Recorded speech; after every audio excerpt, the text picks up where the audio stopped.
गांधी जी ने ही पाकिस्तान का निर्माण किया था तो उनका राष्ट्रपिता उनको हम मान सकते हैं, लेकिन अपना भारत का राष्ट्रपिता नहीं मान सकते हैं, क्योंकि हम ऐसे व्यक्ति को राष्ट्रपिता नहीं मान सकते जिन्होंने जीते जी केवल और केवल 20% आबादी के लिए लड़ते रहे और 80% आबादी को उन्होंने यूं ही छोड़ दिया। हम ऐसे व्यक्ति को राष्ट्रपिता नहीं मान सकते हैं जिन्होंने शिवा बावनी पर रोक लगा दी। हमारे छत्रपति शिवाजी महाराज की एक कविता थी जिसको शिवा बावनी कहते हैं। शिवा बावनी पर उस व्यक्ति ने इसलिए रोक लगा दी क्योंकि 20% आबादी उसको सुन नहीं पाती थी। हम उस व्यक्ति को राष्ट्रपिता नहीं मान सकते हैं जिन्होंने वंदे मातरम पर केवल इसलिए रोक लगा दी क्योंकि 20% आबादी उसको गा नहीं पाती थी।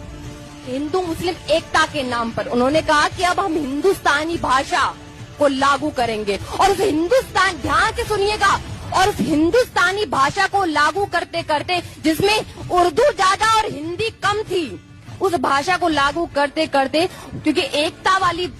भाषा बनाई है उन्होंने, तो उन्होंने माता सीता को बेगम सीता कहकर पुकारा और श्री रामचंद्र को उन्होंने बादशाह राम कहकर पुकारा। लेकिन महात्मा जी की जीते जी ये हिम्मत नहीं हुई कि वो मिस्टर जिन्ना को श्रीयुत जिन्ना कहकर पुकारे और मौलाना आजाद को पंडित आजाद कहकर पुकारे, क्योंकि